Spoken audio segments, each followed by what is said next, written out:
Demek kendi filmini yapmak istiyorsun ha? O zaman başlayalım.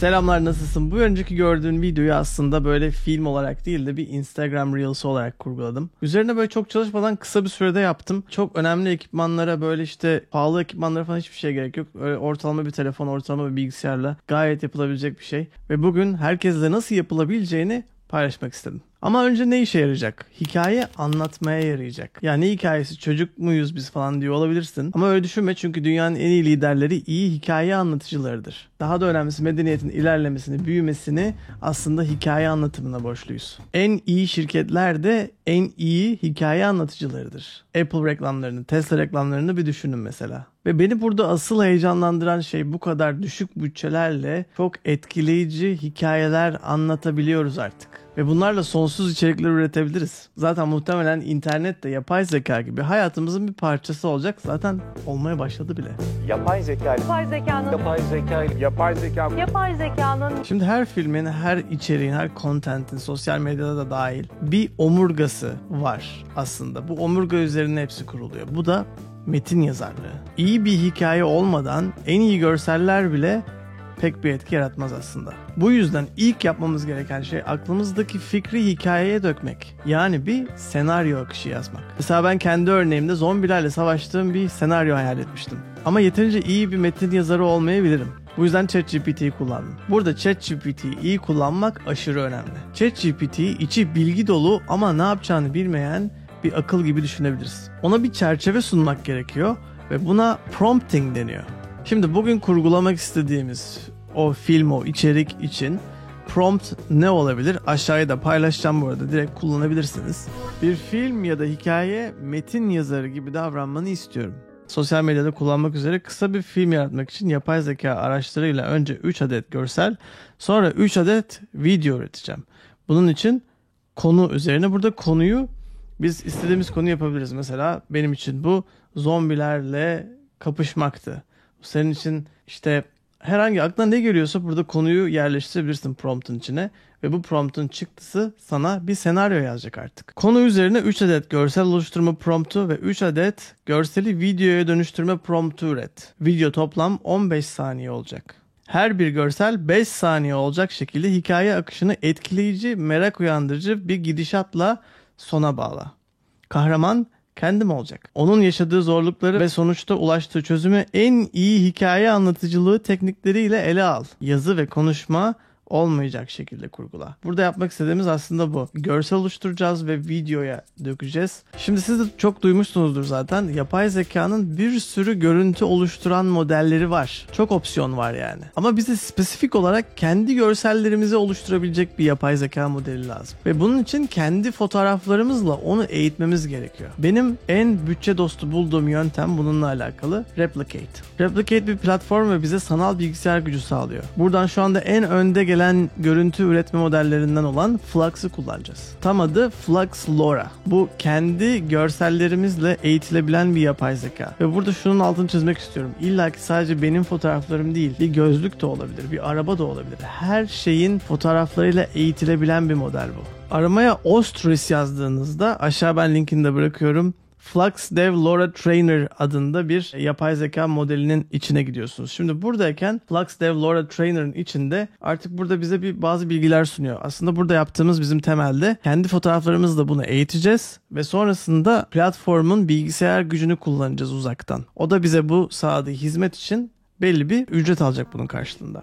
Şimdi burada training oluşturmamız gerekiyor. Yani yeni eğitmek, yapay zekamızı eğiteceğiz. Burada herhangi yeni bir model ismi verebiliriz buraya. Örneğin işte benim adım diyebilirim. Yeni bir model oluşturuyorum burada. Burada bizden input istiyor, yani girdi. Girdi fotoğrafları istiyor. Bu girdi fotoğrafları buradan aslında bir isimlendirmek gerekiyor. Mesela burada gördüğümüz şekliyle a photo of Doruk. Şimdi MacBook kullananlar için bu çok kolay. Bütün fotoğraflarınızı tek bir yerde toplayıp ondan sonra bunun üzerine bu isimlendirmeyle yapmanız gerekiyor. Yani a photo of isim ve sonrasında 1, 2, 3, 4 diye gitmesi gerekiyor. Şimdi burada yeniden isimlendir, çok böyle hepsini seçip yeniden isimlendir diyebiliyoruz. Dediğimiz zaman MacBook'ta çok kolay bir şekilde hani hangi rakamdan başlıyor ve kaça kadar gidiyor diye sıralandırabiliyor. Ve bunu yaptıktan sonra burası çok kolay. Bunu bitirdikten sonra bunların hepsini kompres ediyoruz, sıkıştırıyoruz. Bir sıkıştırılmış dosya olarak. Sonrasında buraya yükleyeceğim. Ve yükledikten sonra burada trigger word denilen yere isminizi yazıyorsun.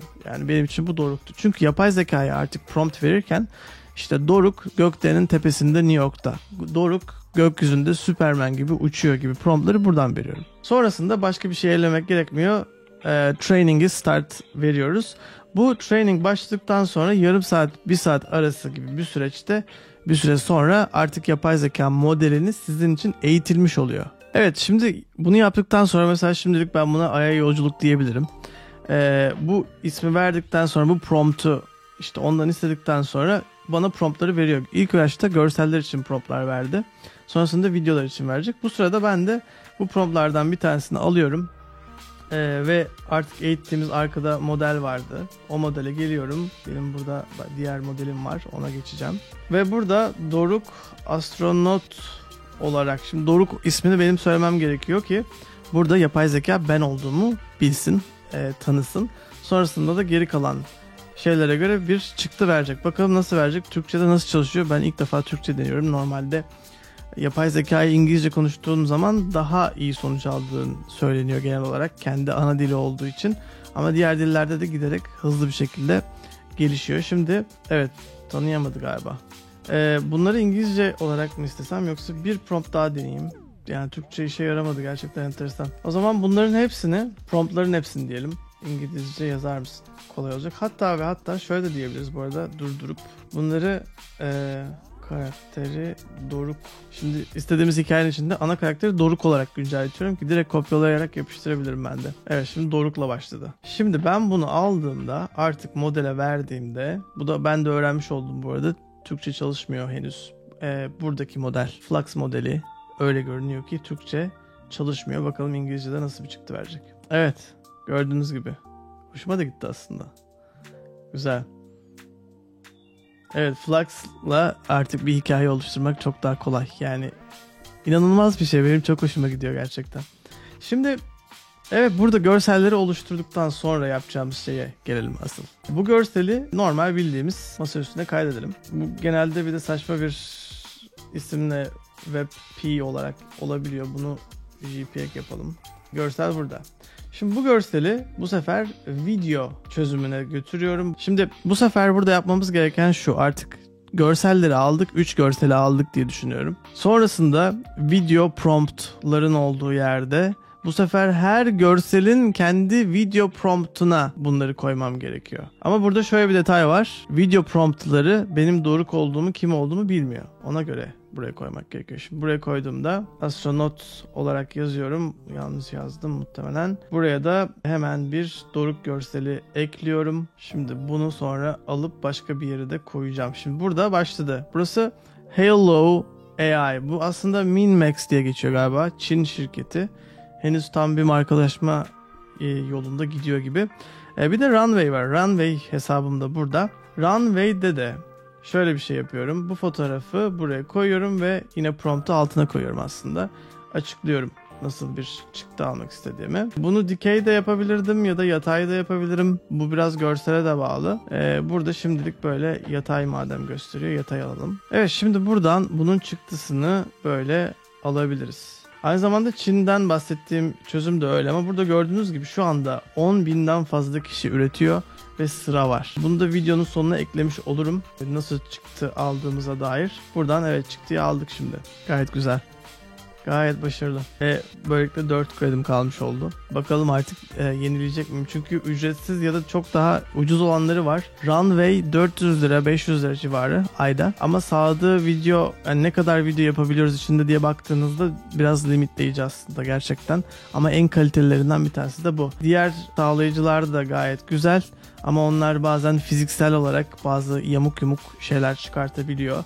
Bizim burada istediğimiz tutarlı da bir şeyler almaya çalışıyoruz. Mevcut teknolojiyle artık biraz öyle bir gidişat var. Şimdi yani toparlayacak olursam aslında videonun girişinde izlediğiniz içerik görselleri, film gibi görsellerin hepsinin ilk başta görsellerini Replicate'den aldım. Sonrasında bunları birer 5'er saniyelik videolar haline getirdim. Bu 5'er saniyelik videoları ondan sonra bir araya getirdiğim yerde aslında CapCut gibi böyle ya da iMovie de olabilir.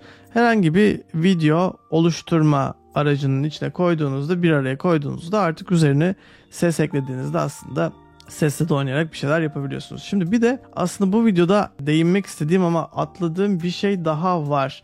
O da Act 1 teknolojisi. Act 1'da konuşturabiliyoruz burada karakterleri. Bu sefer kameranın genelde sabit olması gerekiyor. Bazı limitleri var.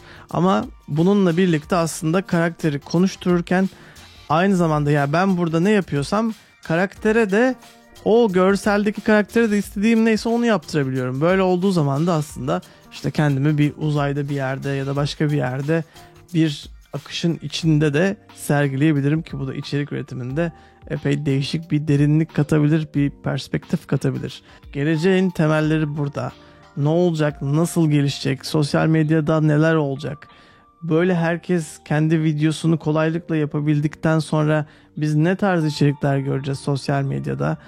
Bakalım birlikte göreceğiz. Bir sonraki videoda görüşürüz.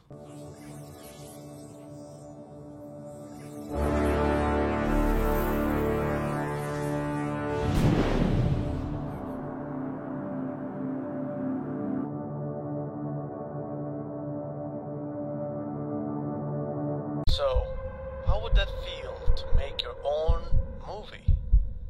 So, how would that feel to make your own movie?